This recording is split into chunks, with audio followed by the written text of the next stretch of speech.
Welcome back to another episode of the Everyday Joy podcast. Things are still looking a little bit different, but I hope that you're enjoying it. I hope that you're getting something out of it. And today we're going to continue to chat with Steve and Zoe, unpacking marriage after kids, how it changed, what it looks like, and little things that they've learned and they did to help them in their journey.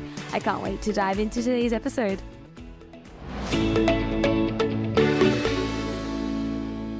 All right, now we have Steve and Zoe back in the podcast studio.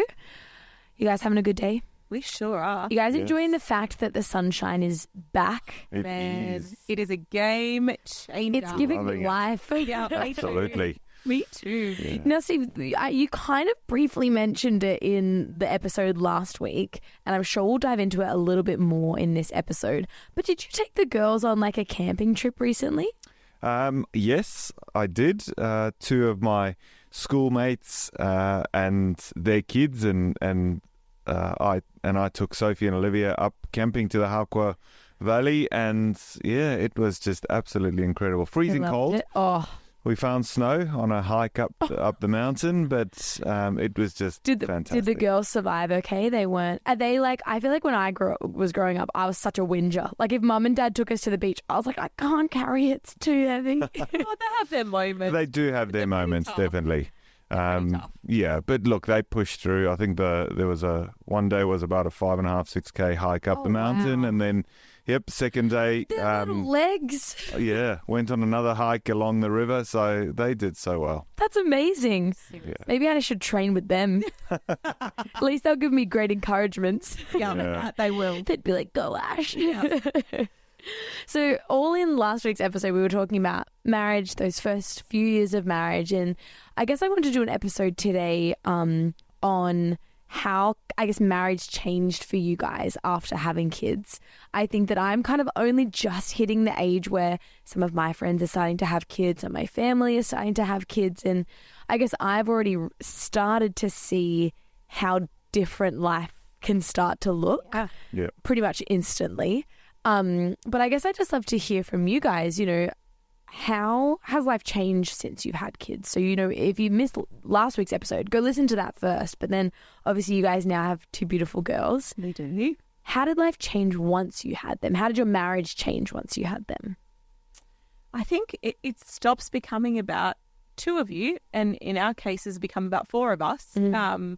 But when there's a little life entrusted to you, the responsibility for that is huge. And so you have to navigate that from the day you find out, well, in fact, from the day you decide, hey, we want to have kids, you really have to start thinking about, well, if we're our own little family, what's going to change? What's going to be important to us? How are we going to do this together? And the biggest change is that it doesn't become about the two of you anymore. It becomes about this little person you brought into the world, and they are all consuming. They're beautiful, and I love my babies, but it's all consuming. Yeah. Oh, they certainly. It just, you think that you're busy, working maybe a full-time job and some of your social commitments, but as soon as you throw a kid or two in the mix, you go to the next level, and life's just crazily busy, and it is. The focus is on the kids, but you got to learn to adjust in those seasons and, make sure that you're investing in the kids, but then also investing in our marriage. Yeah, so good. When you had kids, was there something you didn't expect about how life would change? Oh, I'll let you answer this one because this is your favorite topic. Didn't expect. Something around being a little short-tempered. Yes, thank you. Thanks for the reminder, Zoe. Reminding me. No problem. So I am generally quite a calm, chilled out guy. Quite, talk, quite, I don't know what the word is. Very level. Level-headed. You've got a very mellow personality. Yeah. I was known as a gentle giant, and when you have kids, one of the most common thing is sleep deprivation. Yeah. And I didn't expect that when I was low on sleep, I became extra irritable and worn out, and my buttons became pressed, and I just very diplomatic. I'm trying to be as diplomatic as I can, you can be honest. But I didn't realize that I was very irritable, and I got frustrated and irritated and cross, and that was because I was so exhausted. It's so true. Even our pastors at the moment have just had the cutest little babies. Yes. So cute. But I don't think until I saw them kind of go back into normal work life. I'm not saying this because our pastors are being irritable.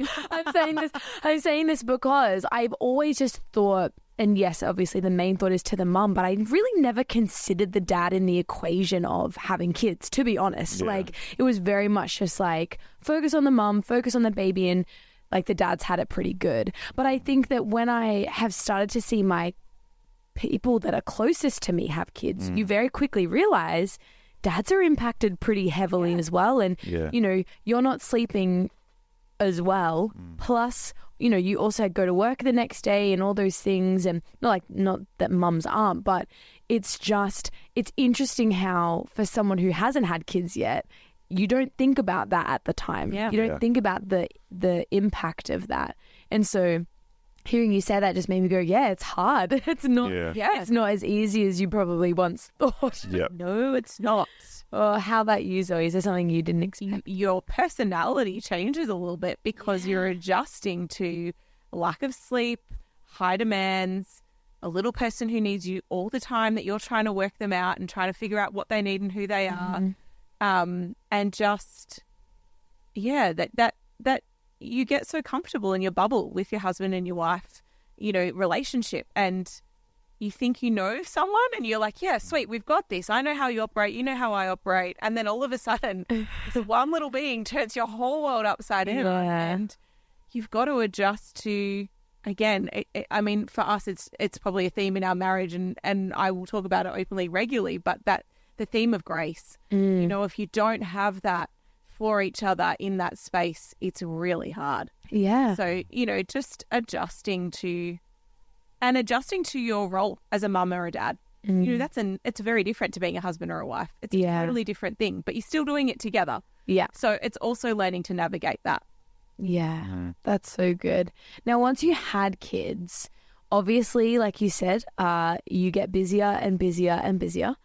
How did you guys prioritize your marriage once you had kids? And that might be like you were like, at the beginning, we didn't know how to do that, or maybe you've learned it now, or maybe you mastered it from the beginning. What did it look like for you guys? We totally had no idea how to do that. No. I think we sat there as very sleep-deprived parents on a couch one night, and we were like, what is this? Like, how do we make this, work? And I think the biggest, and again, this is the value of having mentors in your life that are seasons ahead of you, because they can speak into these seasons and be like, guys, try this. This is really helpful. Try this. And so having people you can be vulnerable and honest and open with.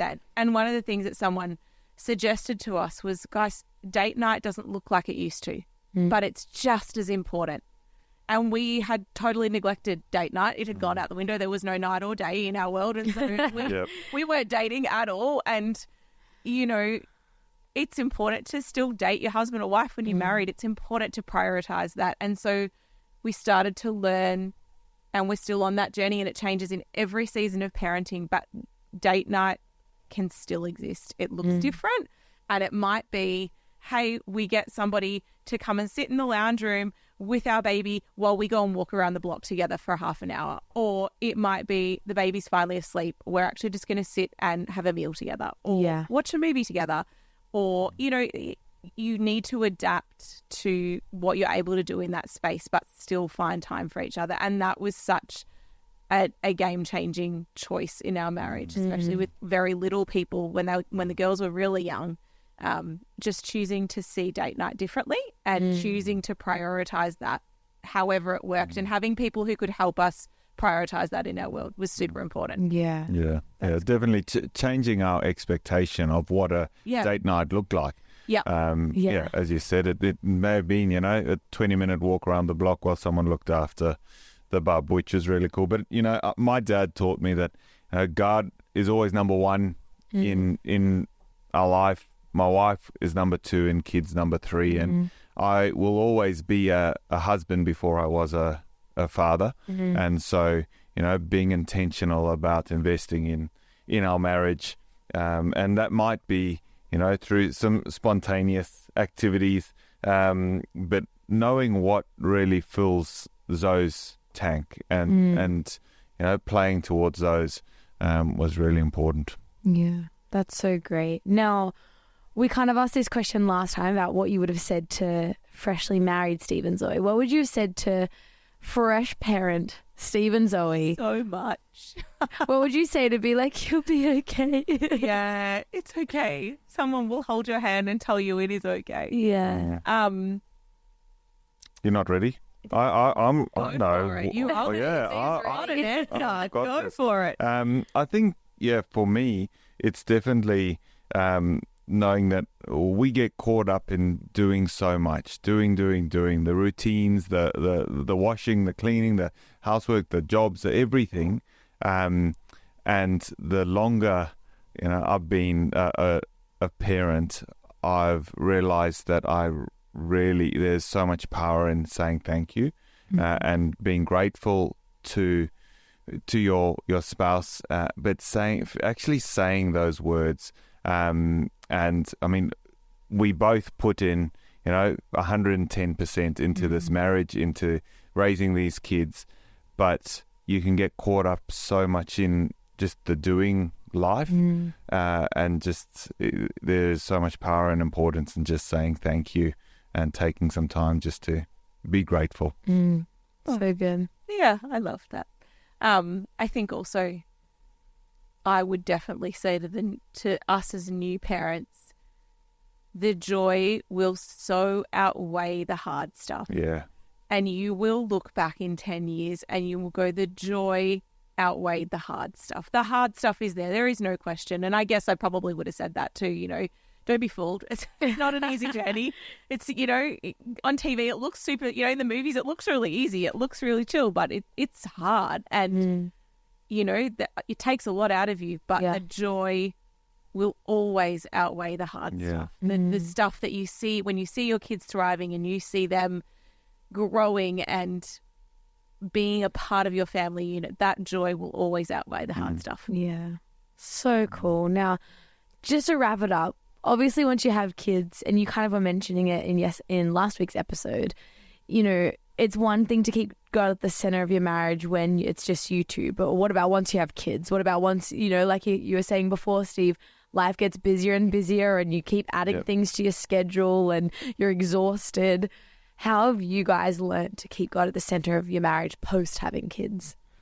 Yeah, I think, again, it's that intentional space. It's making time and space to be intentional about it.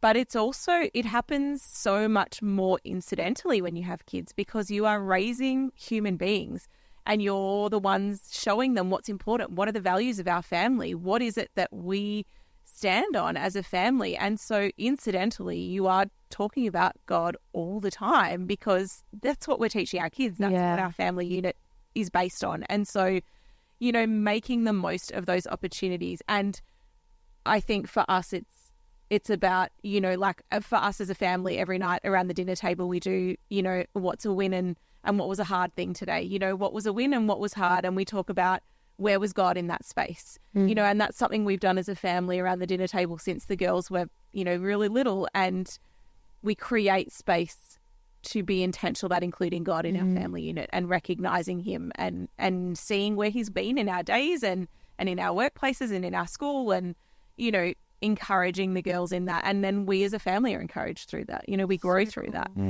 Yeah.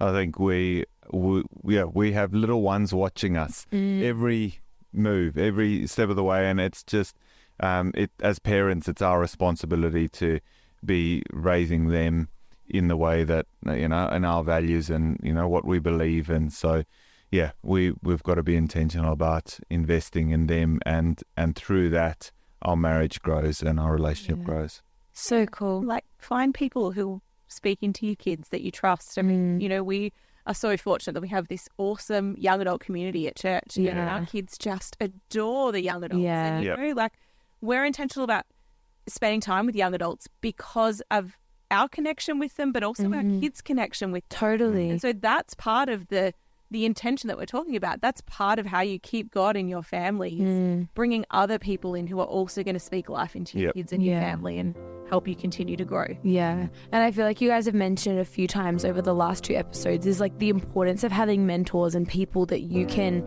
invite in. And I think that's what's the word. It's you have to invite people in. Yeah. And like you can wait for someone to ask you how you're doing or how your marriage is going as long as you want. But actually saying, hey, I give you permission to speak into our life. I give you permission to speak into this.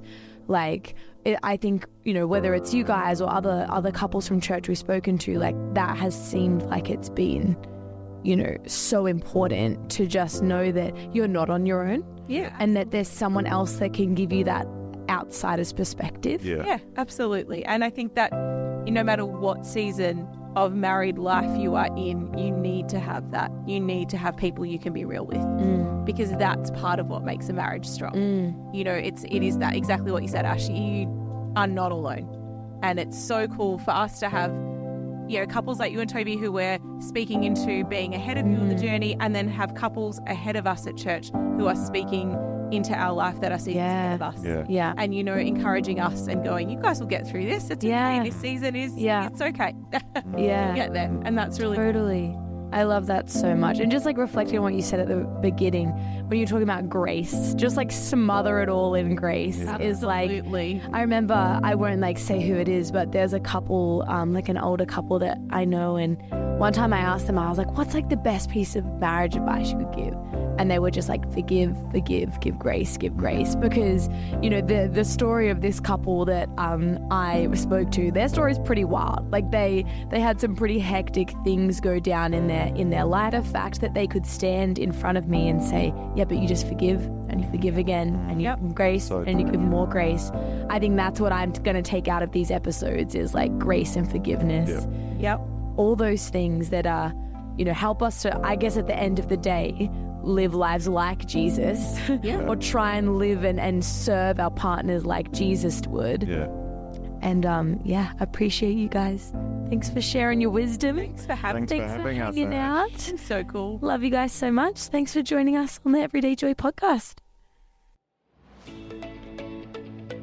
Today's episode is such an encouragement. All the things that Steve and Zoe have mentioned, I know that I will want to use in the future, and hopefully they're things you can apply if you haven't already been doing them. You know, I'm sure that there are so many women, so many parents, so many men out there who have incredible wisdom and advice. People who are listening right now who have walked this journey of parenthood and have incredible things to say. Why don't you head over to the Everyday Joy podcast Facebook community group. That way you can share things that you've learned, things that you wish you knew. So why don't you share them for someone else over on that page? Don't forget, next week there will be no episodes. We are having a little 1 extra week of break, and then we will be back with our normal episodes the following week. I would encourage you, go back and listen to some episodes you haven't. I'll pop a few in the description, some of my favorite episodes.